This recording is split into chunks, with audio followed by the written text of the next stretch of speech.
المسير شمس تدور لها الزهور، متقدم رغم القيود ورائد رغم الصخور، اصبر فإنك يا مسير. Oh, people of Green Street, indeed Islam is the future. It is the future for the UK, it is the future for the world. And Islam and the Sharia, it is the network premiere. And we are not talking about something on ITV1 or ITV2. We are not talking about some blockbuster movie in the cinema. Rather, Allah said, هو الذي أرسل رسوله بالهدى ودين الحق ليظهره على الدين كله ولو كره المشركون. That is He, Allah, who sent the messenger Muhammad sallallahu alaihi wasallam with the deen of truth to make it dominant over every other way of life. That's why you can find Al-Islam. It is the most talked about belief in the world today. You turn on the Google News, you open up the Daily Mail, even the Sun newspaper, even the Daily Star, they are talking about the rise of Al-Islam. You talk about the rise of Islam within the West. Let's talk about conversions. Every day, people are converting to Islam. Inside the prisons, you find the fastest growing belief is Al-Islam. Amongst the whites, amongst the blacks, amongst the Asians, people who used to worship elephants and monkeys, people who used to worship the stars on the moon, they are coming to Al-Islam. Why is that the case? Ask yourself the question, why is that the case? Indeed, because Al-Islam is the haqq, and Allah al-haqq, and the deen which the Nabi Muhammad he come with, it is the haqq, it is the truth. That is why look to Al-Islam as a complete system and as a complete way of life, as a complete solution for you, as a complete solution for the UK. We got an economic crisis inside this country. Islam is the solution for that. Come and discover, come and discuss, come and debate. We got a problem with homosexuality, a problem with pedophilia. Islam is the solution for that. Islam will encompass every sphere and every other way of life like no other belief it can. You believe you're a Hindu, you believe you're a Christian, you believe you're a Jew. Come and debate, come and discuss, come and tell us, come and provide us a solution for the economic crisis, for the foreign policy, for the social system, for the political system. Can any other way of life give us a system like that? No other way of life. Indeed, Al-Islam ya'lu wa la yu'la alayh. Islam is superior and it can never be surpassed. Why? Because in Islam, from Al-Islam, Al-Islam from the deen of submission, we find those systems, the political system, the social system, the ruling system, the judicial system. That's right, judicial system. We talk about Al-Islam, we are talking about our Sharia, about a way of life that was implemented for over 1400 years. People bang on all day and night, talking about democracy, talking about freedom.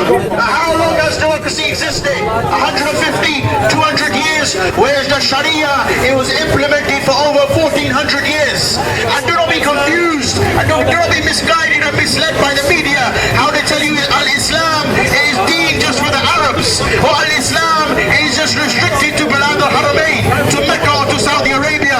Rather, when you look to the spread of Al-Islam, we talk about the Sharia being implemented from Bilad al-Haramain all the way to Syria, all the way to Egypt, all the way to Pakistan, to India, to Bangladesh, to Afghanistan. Indeed, Islam is spread on every corner of this earth. A deen, a way of life, no other way of life, no other system has been implemented on a state level for 1400 years. Why is that? Because Islam will give you the solution. Islam will solve the problem of gun crime, of knife crime.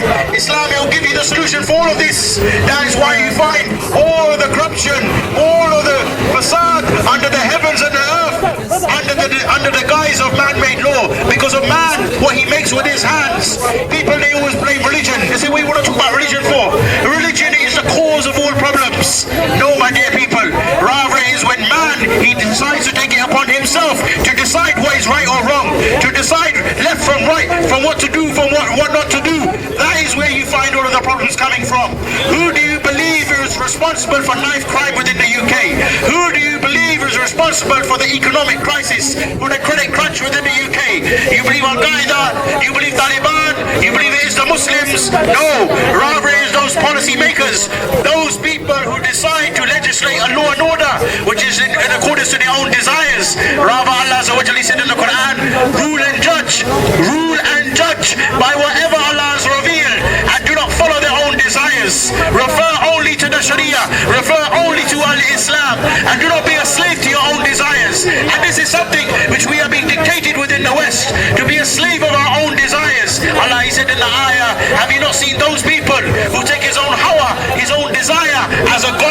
Allah Azza wa Jal, people they start to submit to it, people they start to obey it, people they start to worship it, and that become an ilah, that become a god for some people.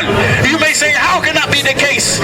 How is it that my own desire it become a god instead of Allah Azza wa Jal? How can that be a god? How can I take my own desire as a god? Because that is what you worship, that is what you got, that is what you revere, that is what you look up to, that is what you do anything you can to please, so that you can be satisfied with. Which is why you find how many of the youth prepared to go and stab someone for some money or for some drugs. How many people you find them working for 60 years. He's working for 60 years inside the bank, only to retire, enjoy a 3-bedroom house, and then find out he's got a heart condition, and then he's going to pass away.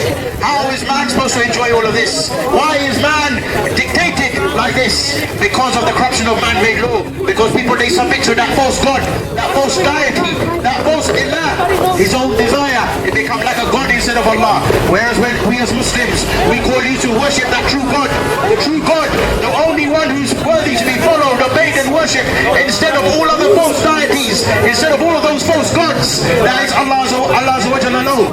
And who can believe that God, he can only be the creator, but he cannot be the commander? How is that the case?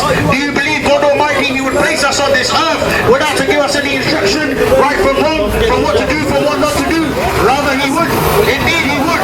If we believe that he is the creator, if we believe he's the only one worthy of worship, then he would never leave us to thunder and wander the street without to give us instruction, without to give us a manual, how to operate ourselves. That's why ask the intelligent person. If we ask the intelligent person, and there is somebody intelligent amongst us, my dear brother Abdullah, if we were to ask brother Abdullah, would you operate the most sophisticated mobile phone without a manual? Would you do so? No way.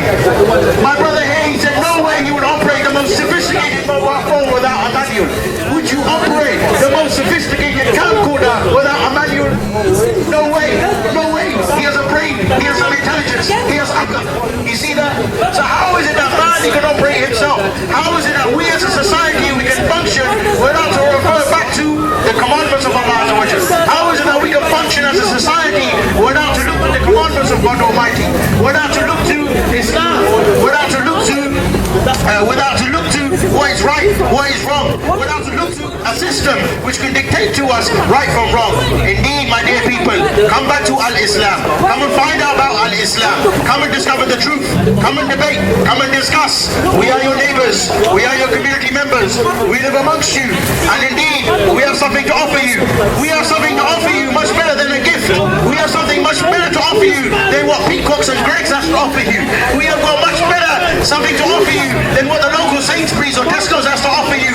Indeed, the Nabi Muhammad sallallahu alaihi wasallam, he said in a hadith, our Prophet, may the peace and blessings be upon him, he said, the one who dies upon La ilaha illallah, the one who dies believing that he's the only, that God Almighty is the only one to be followed, obeyed and worshipped and submitted to, instead of all of those false gods. And he makes a testification that the Prophet Muhammad sallallahu alaihi wasallam, may the peace and blessings of Allah be upon him, that he is the last and final messenger, then Dakhul Jannah.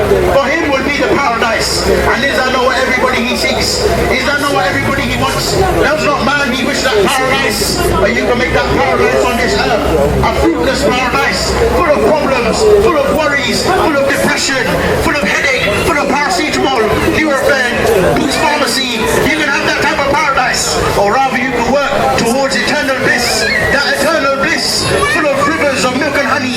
You always hear about it within the news, those 72 virgins of paradise. They talk about the fruits of paradise, they talk about the green birds. We want that eternal paradise, but that eternal paradise cannot be gained without to submit to that true creator, without to submit to that true commander, without to submit to that true legislator. That's why I look to Al-Islam.